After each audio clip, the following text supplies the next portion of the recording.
하셨으면 아멘. 같이 한 목소리 읽겠습니다.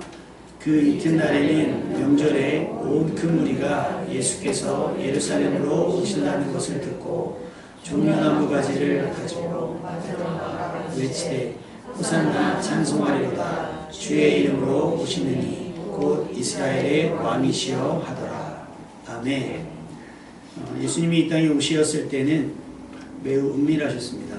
사실 예수님이 이 땅에 오신다는 것은 구약성경으로 계속 예언되었던 하나님의 크고 위대한 일이었습니다. 그런데 하나님께서는 이 일을 온 세상에 떠들썩하게 드러내지 않으시고 은밀하게 행하셨습니다. 아무도 관심이 없었을 때 예수님은 태어나실 곳조차 없는 상황 속에서 이 땅에 오셨어요. 요즘 많은 사람들이 자신들의 삶에 대해서 이야기를 할 때 수저를 빗대서 얘기를 합니다. 좀 잘 사는 사람들은 무슨 수저? 금수저. 근데 그냥 평범하다 하면 무슨 수저? 수저. 여러분은 어떤 수저입니까? 목사님 좀 포크 쓰는데요 이러지 말고 여러분은 어떤 수저를 원하셨어요? 이걸 우리가 골라 잡아서 선택할 수 있다면 뭐 흑수저 잡는 사람이 있겠어요? 다 금수저를 잡겠죠. 그런데 이건 선택의 부분이 아니기 때문에 이렇게 금수저, 흑수저로 나뉘어져요. 크게. 그리고 이 수저는 곧바로 뭐가 돼요? 신분이 돼요. 신분이 됩니다. 오래전에 이미 없어진 것 같았던 신분제도와 같이 사회는 암묵적으로 출신과 배경으로 위치와 힘을 나타냅니다. 그리고 다른 사람들의 자신들의 구분 짓게 됩니다. 아까 말씀드렸지만 그렇다면 여러분 어떤 수저를 들고 혹은 어떤 수저를 물고 태어났느냐고 물은다면 내 선택은 아니지만 내게 주어진 것은 이런 수저예요 저런 수저예요 라고 합니다. 그럼 금수저가 살아가는 길을 우리가 흔히 무슨 길이라고 그래요? 꽃길이라고 할 거고요. 흑수저가 살아가는 길은 당연히 무슨 길? 흑길이라고 이야기하게 될 겁니다. 그렇다면 마리아와 예수님을 통해서 이 땅에 오셨던 예수님은 무슨 수저를 갖고 태어나셨을까요? 흑수저죠. 그럼 예수님은 어떤 길을 걸으셨을까요? 예수님이 걸으셨던 길은 꽃길이었을까요? 흑길이었을까요? 흑길이었어요. 그런데 성경에 보면 그는 근본 하나님의 본체시나 동등됨으로 여기서 취하지 아니하시고 종의 형체를 가져. 그러니까 우리를 사랑하셨기 때문에 금수저도 버릴 수 있는 거예요. 동방박사가 찾아가서 유대인을 왕으로 나신 이가 어디 있나요? 라고 물을 때처럼 예수님께서 왕의 자녀로 태어나실 수도 있어요. 그죠? 왕의 후손으로 태어나셔서 호령하며 어떻게 보면 강압적으로 훨씬 더 우리가 성경에서 읽었던 부분보다 강도 있게 복음을 전했을 수도 있습니다. 그런데 그렇게 하지 아니하신 이유는 뭐예요? 종의 형체를 가져야만 우리를 구원하실 수 있기 때문입니다. 그러니까 종의 형체를 갖고 인간의 몸으로 오시는 것을 마다하지 않았던 자기 의지로 자기 뜻으로 어떻게 해요? 흑수저를 선택을 하시고 흑길을 선택하여 걸어가신 것이 예수님의 삶이었고 예수님의 길이었습니다. 예수님의 직업은 아버지가 목수였기 때문에 예수님도 30살까지는 목수로 사셨을 것이라고 봐요. 금수저는 아니죠. 근데 예수님께서 어린 시절을 보내시다가 12살에 살짝 성경에 언급됐다가 또 싹 사라집니다. 그러니까 예수님의 어린 시절, 그 태어나셨을 때와 12살을 제외하고는 어떤 모습으로 살아가는지 보이진 않지만, 성경에 보이진 않지만 우리가 흔히 보편적으로 생각할 수 있는 건 금수저의 삶이나 꽃길의 삶은 아니었다라고 하는 겁니다. 그저 평범한 거예요. 평범하게. 그런데 어느 날 시간이 한참 지난 후에 누군가 요단강에서 크게 외칩니다. 회개하라 천국이 가까이 왔느니라. 이상한 옷을 입고요. 우리가 생각해 이상한 음식을 먹고 수염을 복스러니 긁고서 산적 같은, 지금으로 보면 산적 같은 모습으로 사람들에게 외치는 거예요. 그냥 단순하게 권하는 정도가 아니라 막 윽박지르면서 회개하라 천국이 가까이 왔느니라. 누가 너에게 회개할 기회를 줬느냐? 독사의 자식들아. 막 이제 이렇게 외치면서 사람들을 호령했습니다. 그 사람 이름이 세례 요한이에요. 근데 세례 요한은 태어날 때부터 사명이 부여됐어요. 뭐예요? 주의 길을 예비할 사람. 다른 거 아니에요. 자기의 먹고 마시는 거, 자기가 무엇이 되고 어떻게 하는 것이 중요한 것이 아니라 그의 삶을 통해 누구를 주님이 오실 길을 예비하는 것. 그리고 세례 요한은 정말 그렇게 예수님의 길을 딱 예비해 놓고 나서는 예수님이 공생애에 등장하실 때 그냥 사라집니다. 순교하게 돼요. 그때 세례 요한이 예수님을 보고 자기에게 오는 예수님을 보고 뭐라고 이야기했냐면 요한복음 1장 29절에 요한이 예수께서 자기에게 나아오심을 보고 이르되 보라 세상 죄를 지고 가는 하나님의 어린 양이로다. 뭐의 눈에는 뭐만 보인다고요? 세례 요한의 눈에는 우리 죄를 짊어지고 가는 예수님이 보이는 거예요. 아무것도 짊어지지 않았는데 앞으로 곧 예수님께서 닥칠 일들을 세례 요한은 보게 되었다라고 하는 거예요. 다른 사람들은 봤을까요? 못 봤을까요? 제자들조차도 그것을 보지 못했어요. 어떤 사람들이 그 얘기를 하더라고요. 엄마에게도 엄마가 필요하다라고 얘기를 해요. 엄마인데도 엄마가 필요하다라는 얘기를 하는 것처럼 그 위에서부터 흘러나오는 사랑, 내가 엄마가 돼서 내가 성인이 되었지만 여전히 누군가에게 의지하고 기대고픈 마음이 사람들에게는 있단 말이죠. 그런데 세례 요한이 봤던 예수님은 버려진, 예수님께서 나중에 십자가상에서 이렇게 고백하죠. 나의 하나님 나의 하나님 어찌하여 나를 버리시나이까. 버려지면서까지 우리의 죄를 짊어지고 가는 예수님의 모습이 보였다라고 하는 거예요. 그런데 사람 눈에는 그렇게 보이지 않았어요. 뭘로 보였냐면 우리를 가르치고 하나님 나라를 선포하시고 우리의 질병을 고치셨던 능력 있는 선지자로 보였다는 게 중요한 겁니다. 세례요한은 어쨌든 예수님에 대해서 이렇게 얘기합니다. 많은 사람들이 자기를 추종하고 많은 사람들이 자기 이름을 높일 때 세례요한이 했던 말은 그는 흥하여야겠고 나는 쇠하여야겠다. 나는 딱 저기까지. 그래서 여러분 연극이나 콘서트나 방송을 보면 바람잡이라는 역할이 있어요. 바람잡이. 그 사람들이 뭐 하는 사람들이죠? 그러니까 본 프로그램이 시작되기 전에 방송에 나오지도 않아요. 나오지도 않고 분위기를 막 재미난 얘기도 하고 게임도 하고 하면서 방청객들의 마음을 이렇게 풀어주는 사람. 그 바람잡이. 세례 요한은 철저하게 그 역할을 감당했던 사람인 거예요. 그 역할을 했던 사람이 김재동 씨, 방송인 김재동 씨가 사실 그 역할을 했다고 그래요. 그러니까 그런 역할을 세례 요한은 뭐 그 이상의 어떤 것도 추구하지도 않고 딱 거기까지만 하고 예수님은 흥행해갖고 나는 쇠하리라. 사람들의 여론과 상관없이 그렇게 이야기하고 예수님을 등반시키고 자신은 퇴장을 했습니다. 이후로 예수님은요 세례 요한의 유명세를 압도하면서 사람들의 관심을 끌고 어디를 가든지 인산인해를 이루셨어요. 예수님께서는 크게 세 가지 사역을 하셨습니다. 마태복음 4장 23절 온 갈릴리에 두루 다니사 그들의 회당에서 가르치시고 천국 복음을 전파하시며 백성 중에 모든 병과 모든 약한 것을 고치셨다. 그러니까 예수님은 그 3년 동안에 이 사역을 중점적으로 하신 거예요. 어디 가서는 가르치시고 어디 가서는 전파하시고 어느 곳에 가서는 연약한 사람들을 돌아보시면서 고쳐주시는 사역들을 하셨습니다. 그러니 사람들이 환영할 수밖에 없는 게 마태복음 7장 28절에 보니까 예수님께서 말씀을 마치니까 사람들이 그의 가르침을 놀랬다 그래요. 왜냐? 이는 그 가르치는 것이 권위 있는 것과 같고 그들의 서기관들과 같지 아니함일러라. 서기관들에게서 매주 말씀을 들어요. 그들도 성경을 연구한 사람들이니까 구약 성경의 이야기를 듣습니다. 배웁니다. 그런데 그들이 가르친 것과는 뭔가 결이 다르다는 거예요. 권위가 있다는 거예요. 세례 요한의 선포, 무작정적인 선포와도 다른 거죠. 그 가르치심에 놀라니까 사람들이 호기심을 가질 수밖에 없는 거예요. 요즘에도 이렇게 강연하는 분들 많이 있잖아요. 뭐 김미경 씨, 뭐 김창옥 씨 이렇게 보면 입장료가 만만치 않더라고요. 몇십만 원을 넘어가기도 하고. 그러니까 그 사람의 말에 굉장히 힘이 있는 거예요. 아, 다른 사람들과 달라. 그래서 어떤 분이 그 얘기 하더라고요. 근데 김창옥 씨는 정말 그 특별함이 있는 것 같아. 그러니까 어떻게 해요? 뻔한 이야기를 할지라도 듣는 거예요. 근데 가끔 제가 그 스님 있잖아요. 무슨 스님이더라? 유명한 스님 있는데. 그 스님의 그 법, 저기도 제가 가끔 유튜브로 보거든요. 아, 근데 해안이 있으세요. 지혜로우시더라고요. 그러면서 어떤 상담을 그 자리에서 직접 해주시는 부분에 있어서 아, 굉장히 탁월한 면이 있구나라는 생각을 합니다. 그 다음에 가끔 방송에 신부님들 나오시기도 하고 하잖아요. 목사님들 나오시면 이야기가 굉장히 그분들의 이야기 들으면 아, 참 생각도 깊으시고 굉장히 문제 해결법이 다르다. 그러면 어떻게 돼요? 인기가 있어지면 여러 방송에서 계속해서 불러서 유명인이 되어서 오는 과정들이 생깁니다.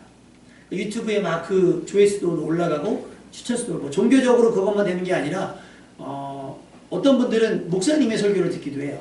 스님들인데 목사님의 설교를 듣기도 하고 왜냐하면 세상 돌아가는 일에 대한 관점 저들은 어떻게 생각할까? 왜냐하면 그들에게도 우리가 복음을 전해야 되기 때문에 어떤 생각을 가졌느냐에 따라서 우리의 접근하는 태도와 방식이 달라질 수 있으니까 그렇게 보고 듣습니다. 근데 이제까지 서기관이라고 하는 나름 훌륭한 나름 지식인이라고 하는 사람들에게 말씀을 들어왔는데 그 들음과는 전혀 결이 다르니까 사람들이 놀랄 수밖에 없고 관심을 가질 수밖에 없는 거예요. 그러니까 예수님의 사역은, 가르치는 사역은 사람들을 끌어모으기에 충분했습니다. 또 오랜 질병이 고쳐지기도 했죠. 뭐 웬만한 병들은 뭐 거의 낫고 소경이 눈을 뜨기도 하고 안진뱅이가 일어서기도 하고요. 그리고 오늘 본문의 말씀의 직전의 사건이 요한복음 뭐를 기억이 됐냐면 나사로의 사건을 얘기합니다. 나사로가 살았잖아요. 그래서 나사로가 살아난 뒤에 예수님께서 그 나사로의 집에 방문을 해요. 방문을 하는데 그때 이제 향유가 깨트려지고 마리아가 향유를 깨트리고 막 하는 부분이 나오는데 사람들이 많이 오니까 유대인의 큰 무리가 예수께서 여기 계신 줄 알고 오니 예수만 보기 위함이 아니라 죽었던 나사로도 보기 위함이다. 그거를 유대인들이, 다른 바리새인들과 서기관들이 그거를 싫어해요. 그래서 나사로를 죽이려고 합니다. 그런 상황들 속에서 예수님께서 이제 예루살렘에 입성을 하게 되시는 거예요. 이미 유명인이죠. 특히 그 절정을 이루었던 게 뭐라고 생각하냐면 저는 요한복음 6장에 기록된 오병이어의 사건이었어요. 다른 건 뭐 의사를 통해서 살리기도 하고 죽을 병은 아니지만 어떤 질병들은 그럴 수 있고 아까 말씀드렸지만 잘 가르치는 사람들도 많이 있어요. 그런데 나사로는 전혀 다르거든요. 나사로는 죽었는데 어떻게 됐어요? 죽을 때까지 마치 기다렸다가 죽은 뒤에 가서 살려내신단 말이에요. 그러니까 많은 사람들이 나사로가 된 예수님을 믿게 되었습니다. 그 나사로의 사건도 굉장히 큰데 그만큼의 역사만큼 중요한 사건이 요한복음 6장에 나오는 오병이어의 기적인 거예요. 나사로의 일은 한 명의 일이지만 오병이어는 그곳에 장정만 5천 명이라고 했거든요. 그럼 대략 우리가 15,000에서 2만 명을 생각을 해요. 근데 가진 건 떡 5개, 물고기 2마리. 근데 마치 차려진 뷔페보다 더 풍성하게 그들이 성경에 보면 원대로 먹었다고 그랬어요. 원대로 먹었는데도 부스러기만 모았는데 12광주리가 남았다. 사람들이 됐다. 야 이제 됐어. 이제 우리가 저 예수님이 우리 앞에 계시면, 우리와 함께 계시면 우리 먹을 걱정은 없다? 굶어 죽을 걱정이 없다. 이스라엘 사람들은요, 지금도 예전에도 항상 뭐에 관심이 있다? 먹을 거. 안 먹으면 큰일 날 줄 알아요. 안 먹으면 큰일 날 줄 알고 광야에서도 뭐 때문에 망했어요? 먹는 거 투정하다가 저기 먹는 거. 그러니까 우리가 아이들을 막 종용할 때 뭐라 그래요? 너 그렇게 해서 어떻게 먹고 살래? 먹고 마시는, 왜냐면 먹어야 사니까. 먹어야 사니까. 근데 어떤 분들은 먹기 위해 사는 것보다 사명 때문에 살아가시는 분들도 적지 않아요. 지금도 아프리카 오지에 전쟁터에 그 위협을 무릅쓰고 뭐 우리가 의사들 지금 막 의사들에 대한 편견이 안 좋지만 사실 지금도 뭐 어려운 지역에 자비를 들여서 가시는 분들이 굉장히 많이 있습니다. 선교사들만 가는 것이 아니고요. 방학 때만 되면 학생들 데리고 다 자비로 가신대요. 어떤 약사님은 한 번 가셨다가 너무 자기 충격을 받았대요. 그래서 그분은 거의 1년에 반은 나가 계신다는 거예요. 다 사람들 섭외해서 후원 받아서 약, 비타민, 뭐 싼 거 비타민, 왜 한 알 있으면 애들 막 죽지 않고 산다는 약 있잖아요. 그런 거 받아가지고 그냥 간대요. 근데도 돈이 없으니까 어떻게 해요? 이제 자기가 들었던 저축 깨고 보험 깨고 연금 깨고 그러면서 하는 얘기가 저는 이들이 보험입니다. 나의 연금입니다. 라고 얘기를 해요. 그러니까 지금도 그렇게 실제로 하시는 분들이 굉장히 많이 있어요. 그런데 예수를 믿는다고 하면서도 우리는 뭐예요? 먹고 사는 일. 하나님 더 잘 먹고 싶고요. 더 잘 살고 싶어요. 내가 잘 살아야 전도할 수 있잖아요. 정말 여러분 전도하려고 잘 살려고 합니까? 그렇지 않잖아요. 그냥 내가 잘 살고 싶은 게 많아요. 더 넓은 평수의 집, 더 높은 가격의 집, 더 좋은 차를 타고, 더 좋은 시계를 차고, 더 먼 붓을 내고 수 있는 그런 삶을 추구하는 거예요. 마치. 그러니까 그들에게도 하나님은 하나님이셔야 돼요. 왜? 나에게 복을 주신 분이 누구밖에 없으니까? 하나님밖에 없으니까 맹목적인 신앙을 갖는 거예요. 복을 달라. 기복신앙과 다르지 않습니다. 기복신앙과 다르지 않아요. 이스라엘 백성들이 그랬습니다. 그래서 그 예수님을 억지로 왕을 삼으려고 하는 줄 예수님께서 눈치를 채셨어요. 그래서 성경이 그 요한복음 6장에 보면 억지로 붙들어 임금 삼으려는 줄 아시고 다시 혼자 산으로 가시게 됩니다. 예수님은 사람들의 관심에는 관심이 없으셨어요. 사람들이 자신을 어떻게 생각하는지 궁금하셔서 묻잖아요. 사람들은 누구라 하느냐, 뭐 엘리야다 그러고 뭐라 그러고 막 얘기해요. 너희는 나를 누구라 하느냐라고 물으신 것처럼 관심이 있는 건 어떻게 하면 저들에게 인기를 얻을까? 어떻게 하면 저들에게 명성을 얻을까? 어떻게 하면 내가 저들 앞에서 좀 더 불림할까를 생각하지 않으셨어요. 어떻게 하면 저들을 구원할까?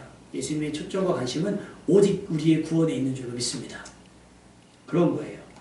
그랬던 예수님이 많은 사람들의 소문을 타고 이미 유명했던 예수님께서 공개적으로 이제는 예루살렘에 입성을 하시는 거예요. 이걸 우리 종려주의라고 해요. 예수님께서 예루살렘에 입성을 하실 때 많은 사람들이 소문을 듣고 몰려왔잖아요. 겉옷을 벗는 거예요. 그냥 지나가게 하실 수 없습니다.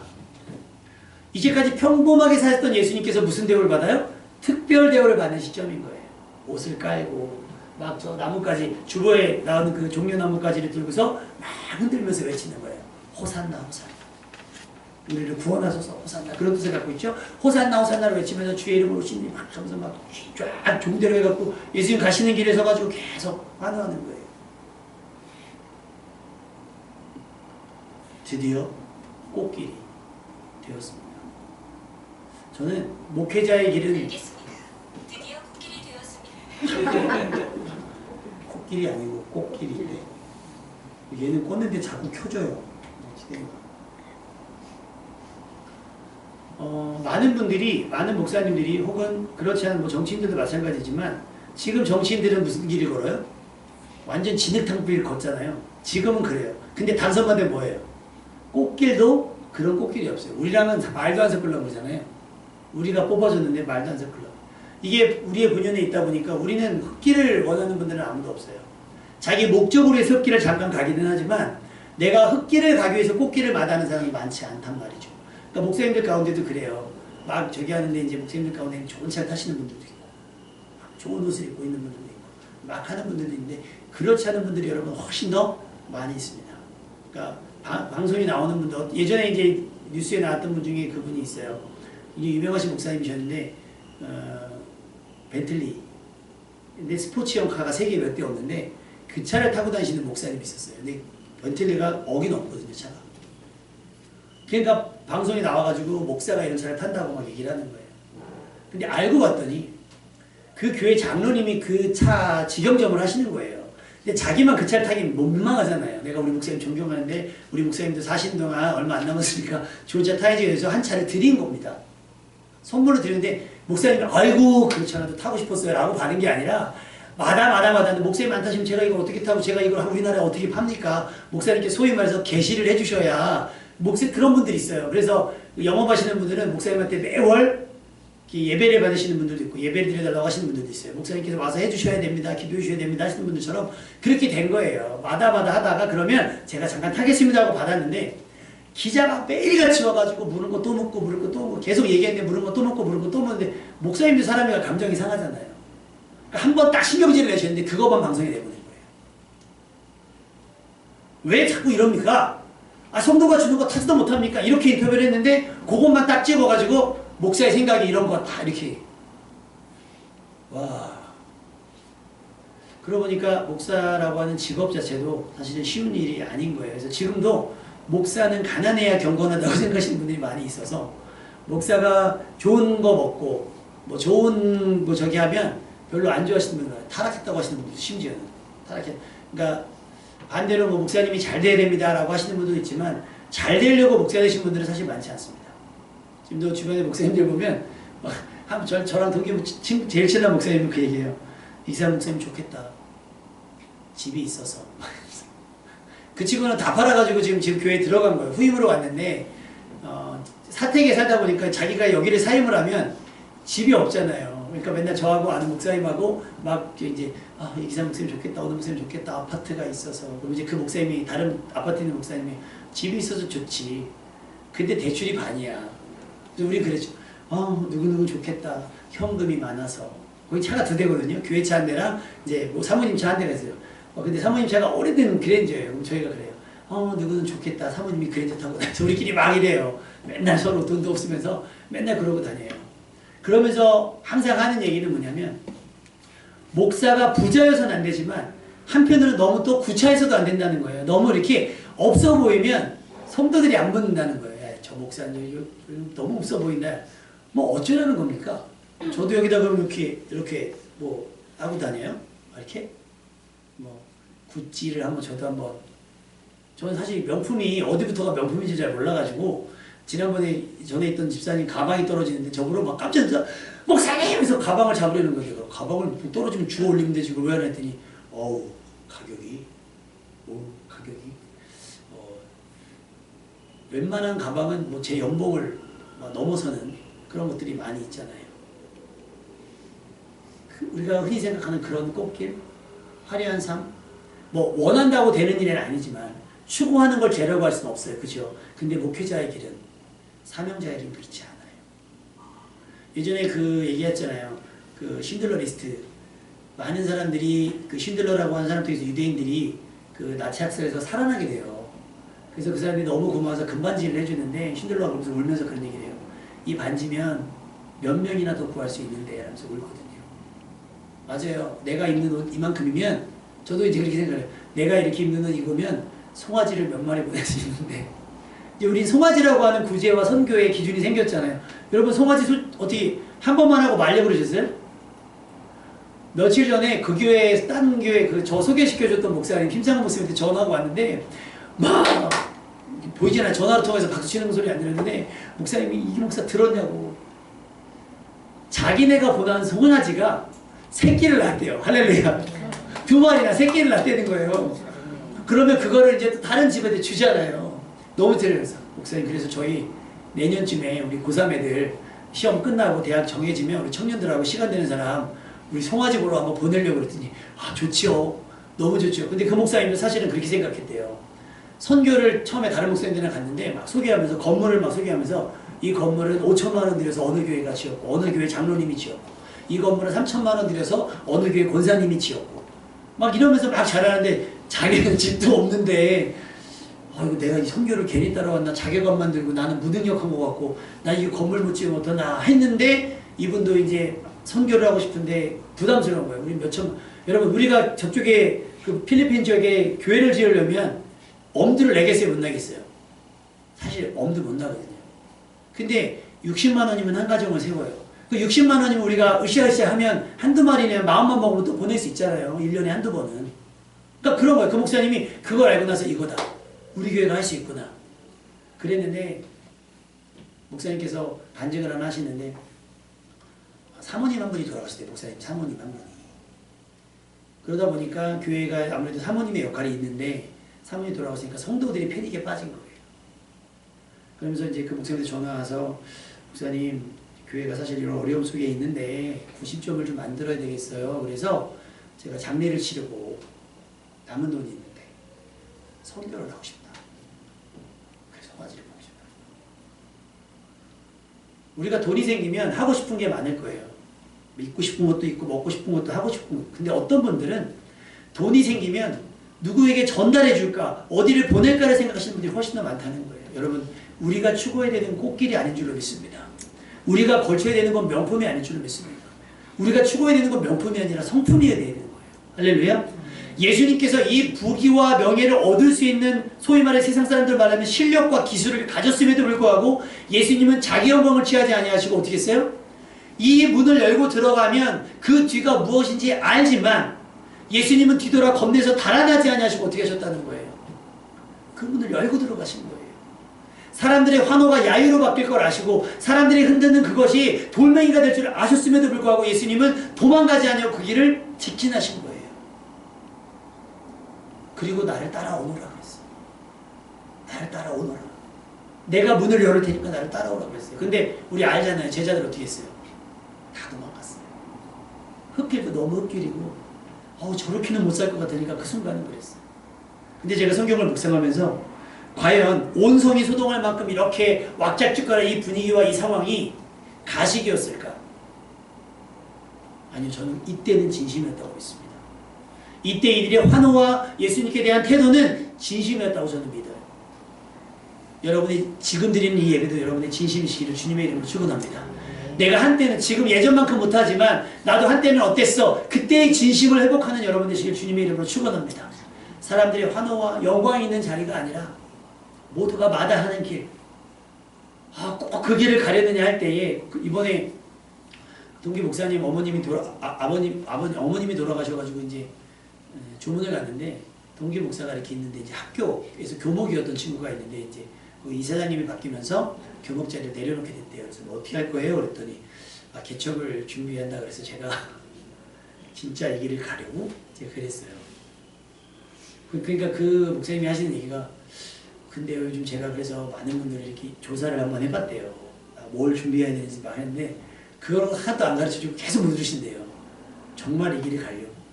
정말 이 일을 하려고? 그냥 다시 교목하면 안 될까? 하고 있는 분들이 다 권하고 싶지 않아 라고 얘기를 해요. 근데 이 권하고 싶지 않아라는 얘기는 각오를 시키는 거예요. 그분이 우리가 하지 말라고 해서 안 할 분은 아니거든요. 다만 그냥 꽃길이 아닌 걸 알아야 돼 라는 거죠. 우리가 신학교 때 배울 때 교수님들이 그런 얘기 했어요. 성경 공부 많이 하시고 기회가 되면 대학원도 진학하시고 박사학위도 따십시오. 그러면 큰 교회에서 스카우트 할 겁니다. 그러니까 비전을 주려고 하신 얘기예요. 공부를 너무 안 하니까 막 너무 사역만 하니까 안 돼요. 여러분이 성장시켜야 됩니다 라고 얘기는 하고 싶으신 건데 그러면 여러분 그러면 규모 있는 교회에서 최소 200~300명 있는 교회에서만 불러줘도 사례비도 그렇고 대우도 그렇고 사역도 그렇고 훨씬 폭나거든요. 근데 그걸 몰라서 안 하는 게 아니에요. 다들 다 자기에게 맞는 은혜에 합당한 내 은혜가 내게 족하다라고 하시는 부르심이 있다고 믿기 때문인 거죠. 여러분 입장 바꿔서 제가 막 이거 하면서 밤새 막 대학원 공부하면서 허시탐탐 큰 교회를 내가 노리고 있다면 제가 이 목회를 하고 있는 겁니까? 아니잖아요. 저는 안사람이랑 항상 하는 얘기는 저는 물대동성교가 처음이고 끝이에요. 저뿐만 아니라 많은 목사님들이 그 생각하고 있어요. 그래서 어느 목사님이 막 누구 어디 후임 구한다 그러면 저한테 전화해서 막 얘기하다가 막 그래요. 막 그랬더니 막 그런데 첫 번째 그래서 이 목사님은 혹시 총병을 하면 안 받으실 거잖아요. 아예 대놓고 그러시더라고요. 네. 저는 물대동산 교회이니까 개척을 한 것이고 물대동산 교회니까 사역을 하는 것이 제가 근데 그런 건 있어요, 여러분. 뭐 선교지는 어딘데 알아보니까 이기산 목사님 아니면 안 돼요. 지금 교회가 큰일 났는데 이기산 목사님 아니면 안 돼요라고 얘기하면 저보다 훌륭한 목사님 많은데도 불구하고 이기산 목사님 안 돼요 그러면 제가 우리 교회는 또 훌륭한 이신한 목사님이 있으니까 잠시 맡겨놓고 파송원 다녀올 수 있는 거 아니겠습니까? 근데 그건 있을 거예요. 제 그릇에 큰 교회는 안 어울리더라고요. 제가 가보니까 큰 교회는 이렇게 목사님들 보니까 정치력도 있으셔야 되고 저하고는 좀 이렇게 성격상 안 맞는 부분인 거예요. 근데 제가 예전에 우리 장로님께서 제가 누군가 이렇게 수련회 해달라고 그래가지고 부담스러운데 그랬더니 부르면 가야지. 도움을 요청하면 가야지. 가서 도와줘요. 라고 말씀하셔서 그때 제가 말씀드렸잖아요. 몇 명 안 앉아있다고. 그래서 나중에 그랬어요. 야 대단하다. 이 분위기에서 강사를 부를 생각을 다 했냐. 그 얘기 한 적이 있거든요. 그 목사한테 그런 얘기를 한 적이 있는데 마찬가지입니다. 여러분의 삶도 마찬가지. 여러분이 복을 받으려고 하는 게 남들보다 나은 꽃길을 살아가려고 한다면 그거는 가식적인 믿음일 거예요. 내가 복을 받아야 되고 내가 건강해야 되면 내 사업이 형통해야 되고 내가 하는 일이 잘 되어야 되는 이유가 하나님의 영광을 위한 것이라고 한다면 내어놓을 수 있어야 되잖아요. 그 예수님의 마지막 일주일의 생애를 보면 두 가지의 드림이 있어요. 뭐냐면 두렙돈, 과부의 두렙돈의 이야기가 나오고 그 다음이 옥합을 깨트리는 얘기가 나와요. 근데 공통점이 뭔지 아세요? 양의 문제가 아니에요. 둘 다 전부를 드린 겁니다. 전부를 드린 거. 그러니까 드리기 위해서 모으는 건 괜찮아요. 근데 내가 가지고 누리려고 하는 건 안 된다는 거죠. 예수님은 머리둘 곳이 없이 태어나셨다가 마지막에 예수님께서 뭐라고 했어요? 인자는 머리둘 곳도 없이 이 길을 지나서 골고다로 가시는 겁니다. 종려주일이라고 하는 건 그런 거예요. 환영과 환호, 막 우리가 막 칸타타 부르면 막 그런 환호하고 있지만 사실은 그 환호 안에, 환호 뒤에 있을 모든 것들을 예수님은 아시기 때문에 제자들도 따라오지만 제자들이 얼마나 뿌듯했겠어요. 내가 이런 분의 제자라니 얼마나 뿌듯했겠어요. 근데 나중에는 며칠 뒤에는 어떻게 돼요? 다 달아나고 도망갈 걸 예수님께서 아시는 거예요. 그 서운함, 그 불편함, 그 불쾌함, 어떻게 보면 불쾌함 같은 걸 다 아시면서도 불구하고 그들에게 죄를 돌리지 아니하시고 그들의 죄를 용서해달라고 기도하셨던 것이 우리 예수님이셨다라고 하는 사실이에요. 누가복음 8장 40절에 보면 예수님께서 폭풍 부는 바다에서 막 제자들이 난리 났어요. 그랬더니 믿음 없냐. 바다에 잠잠하라 해서 바다가 잠잠해진 일이 있습니다. 그리고 거라사 지역에 귀신 들린 사람이 왔는데 예수님께서 그를 명하사 돼지떼에 들어가게 해서 몰살당하게 하는 부분이 있어요. 그 다음에 어떤 부분이냐면 예수님께서 어느 마을에 들어가셨는데 야이로의 딸이 아픈 거예요. 그래서 그 사람이 와가지고 우리 딸을 좀 도와주십시오 라고 했을 때 사람들이 엄청 많아서 밀고 이런 분위기가 있었어요. 그런데 갑자기 예수님께서 잠깐 하시면서 뭐라고 말씀하시면 누가 내 몸에 손을 대었느냐. 지금 내에게서 능력이 나갔다. 그러니까 제자들이 그러는 거, 지금 이 분위기 보세요. 뭐 밀고 밀치고 막 이러는데 누가 했는지 어떻게 알아요? 아니다. 이건 목적을 가지고 다 잡은 거다. 라고 말씀하시면서 둘러보니까 여자가 엎드리는 거예요. 제가 그랬습니다. 알고 봤더니 12년 동안이나 혈루증이라고 하는 질병을 앓고 있었던 여인이었어요. 그러자 예수님께서 그에게 내 믿음이 너를 구원하였다. 여러분의 믿음이 많은 사람들이 모여있는 그 가운데 그들이 환호할 때 같이 환호하고 같이 즐거워하는 것에 그친다면 그냥 그들 중에 하나가 되는 거예요. 그런데 많은 사람들이 혹은 몇몇 사람들이 모여있다 할지라도 그곳에서 이 혈루증 앓는 여인처럼 더 한 발짝 더 다가가고 한 번 더 손을 뻗는 믿음이 되어야 될 줄로 믿습니다. 예수님을 인격적으로 만나는 예배를 통해서. 가끔 우리가 영상을 매주 보잖아요. 제가 일부러 그래서 이렇게 특송하는 걸 안 하고 이렇게 회중을 하는 거거든요. 회중들의 반응을 여러분이 좀 보라고 그러는 거예요. 보시면 찬양의 가사 가운데 이렇게 젖어들어서 어떤 이는 울고 어떤 이는 웃으며 어떤 이는 손뼉치며 어떤 이는 뛰면서 심지어 반주하는 사람들도 울면서 반주하는 모습들을 보잖아요. 누구에게 보여주라고 그러는 게 아니에요. 누가 나 좀 봐줬으면 하고 쇼하고 연기하는 게 아니라 그 순간은 그의 진심이었다는 거죠. 여러분도 예배 때 찬양을 부를 때 연주를 할 때 여러분의 진심이 있기를 주님의 이름으로 축원합니다. 그 진심이 잠시 뒤에 바뀐다 할지라도 그 순간만큼은 진심으로 예배하고 진심으로 찬양하고 진심으로 기도하고 진심으로 환호하고 하는 여러분 되시기를 주님의 이름으로 축원합니다. 기도할 때만큼은 진심이 되고 예배 드릴 때만큼 진심이 되고 그러다 보면 여러분의 일상도 하나님 앞에 진심이 될 줄로 믿습니다. 많은 사람들이 환호합니다. 그리고 이날은 금세 지나가고 말 거예요. 사람들도 와, 왜 우리가 월드컵 끝나고 우리나라가 이기고 나면 그냥 막 내가 선수였던 것처럼 막 그러잖아요. 야, 봤어 어제 축구 봤어 막 하는 것처럼 예수님 봤어?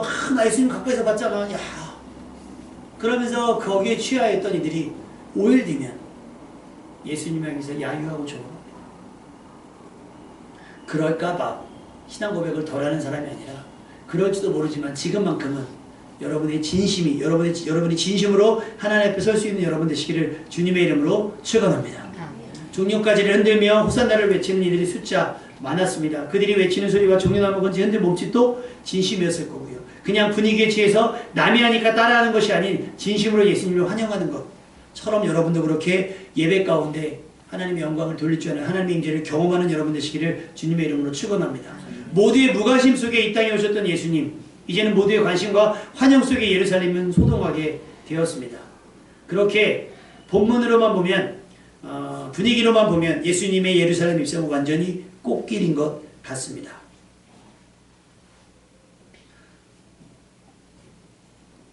이런 것처럼 여러분도 예배에 진심이 될 수 있기를 바랍니다. 마음껏 하거나 하시고요.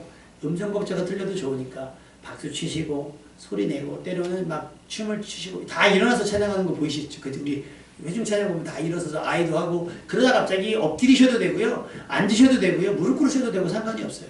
하나님께서 기도의 문을 여시면 그냥 기도하시면 돼요. 그럼 인도자는 누군가 기도가 시작하면 계속해서 기도할 수 있도록 도우시면 돼요. 그게 은혜의 현장입니다. 우리가 추구해야 될 은혜의 현장이 되는 줄로 믿습니다. 그걸 부끄러워하시면 안 돼요. 사람들 막 하니까 어떻게 우리가 가끔 이제 배구직관을 가잖아요. 다현이는 저하고 성향이 좀 비슷합니다. 막 우와 나이스. 하연이가 의외로 애가 좀 소심해서 우와 가만히 있어. 그래서 지난번에 좋은 자리를 다현이 하연이랑 같이 보내고 저랑 안 사람이랑 얘네만 보낼 수 없으니까 저희는 좀 저렴한 자리에 앉아 있었어요. 좀 이따 다현이가 왔어요. 하연 재미 하나도 없어. 아무것도 소리도 안 해. 응원도 안 하고 저기 엄마 보내고 엄마 하연이 옆에 두고 둘이서 가만히 도서관에서 배구 경기 보면 저는 그렇게 보고요. 저랑 다니는 막 근데 이제 토요일 날은 제가 잘 안 가려고 그래요. 토요일 날 응원을 하고 오면 설교할 때 남들은 목사님 기도 많이 하셨나 봐요. 배구 그런다고 혹시는데 이러면 안 되니까. 주일날 저녁에 만약에 기회가 있으면 막 가서 하잖아요. 막 응원하면 막 스트레스도 풀리고 막 그래요. 그래서 거기 보면 막 아이들이 막 춤추고 그래요. 지난번에는 다현이가 고기를 받아왔더라고. 고기를 받아왔대요. 뭐냐면 카메라 비춰주잖아요, 이렇게. 그러면 저 춤추세요 그러면 카메라 하거든요. 다현이가 일어나가지고 막 친구들이랑 막 춤을 추니 카메라가 열심히 하면 계속 비춰준대요. 그러니까 좀 하다 말아도 힘들어 죽겠는데 계속 비춰주고 계속 들으니까 끝나면 저기로 와가지고 주소 적으라고. 그래서 돼지 목살이 왔어요. 전에 코로나 할 때 있잖아요. 코로나 할 때는 직관을 못 가니까 TV로 응원하는 게 있었어요. 줌으로. 우리 해가지고 다 분장하고 셋이 앉아가지고 막 했는데 그때는 한우가 왔습니다. 그때는 전국에서 우리가 응원 1등을 했어요. 그때 아무데도 못 나가니까 앉아가지고 그냥 막 하고 막 응원하고 막 했더니 거기서 막 그걸 줌으로 선동되는 거 보고서 막 했단 말이죠. 제가 아이들한테 하는 말이 있어요. 좀 예배도 좀! 예배도 좀! 연예인들 노래 부를 그만큼 좀 크게 예배도 좀! 그게 먹혔나 봐요. 아이들이 반주하겠다고 하고 하겠다고 하고 오늘도 하연이가 막 주일학교 사실 뭐 대충 치고 모르니까 아직 잘 모르니까 막 치고 가면서 딱 했죠. 오늘 좀 잘했죠. 여러분 잘했다고 해주시기를 부탁을 드립니다. 그때는 진심일 거예요. 그 진심을 여러분이 그럴 거니까 라고 괜히 하지 마시고 그때의 진심을 그대로 인정해 주고 우리는 매주 예루살렘 입성의 분위기를 만드는 여러분이 되었으면 좋겠고 여기가 예루살렘 입성의 현장이 되었으면 좋겠습니다. 그 현장에 있었던 사람이 있어요. 사무엘서에 보면 다윗이 빼앗겼던 법궤가 돌아올 때 성경에 먼저 기록됐어요. 여호와 앞에서 힘을 다하여 춤을 추는데 다윗이 무려 직업이 뭐예요? 왕인데 여호와 앞에서 힘을 다하여 뭐를 해요? 여기 지금 다윗보다 높으신 분 있어요? 이따 헌금 찬양 일어나서 우리 춤을 추면서 할까요? 다윗이 그러니까 이거를 업신여긴 사람이 있어요. 다윗의 부인 미갈이 업신여겨서 임신을 못하게 됩니다. 어떻게 왕이 체면이 있지 채신머리 없이 그렇게 막 흔들어 제낄 수가 있습니까? 했다가 그것이 스스로에게 저주가 됩니다. 근데 다윗만 그런 게 아니라 다윗과 온 이스라엘 족속이 즐거이 환호하며 내일은 어떻게 될지 몰라요. 우린 오늘 이 자리가 예루살렘 입성의 현장이 되길 바라고 언약궤가 돌아올 때 다윗의 구원의 감격과 즐거움이 되었으면 좋겠습니다. 하나님은요 그런 여러분을 통해서 역사하실 거고 그런 여러분을 통해서 일하실 겁니다. 여러분을 통해 예수님께서 꽃길을 얻게 되셨으면 좋겠어요. 세례 요한처럼 예수님의 길을 예배할 때 그냥 아무 길이나 여는 것이 아니라 여러분은 흙길 가면서 예수님은 꽃길 걸어걷게 하신다. 나는 흙길을 걷지만 필리핀의 아이들은 꽃길을 걷게 하는 나는 흙길을 뒹굴지만 에티오피아 아이들은 더 이상 흙길을 걷지 않고 아스팔트를 깔아주는 그런 믿음 됐으면 좋겠습니다. 그들이 벗었던 겉옷이 그랬고 그들이 흔들었던 종려나무 가지고 그랬을 거예요. 여러분이 무엇을 가지고 흔들든 여러분이 가진 것으로 흔들고 여러분이 가진 것을 벗으며 하나님께 드림으로 말미암아 하나님께서 누군가를 보내실 때에 그들의 꽃길이 되고 우리는 흙들도 마다하지 않고 환호하며 환영하며 그분의 입성을 즐거워할 수 있는 그분의 임재를 즐거워할 수 있는 여러분 되시기를 주님의 이름으로 축원합니다. 우리 찬양하겠습니다.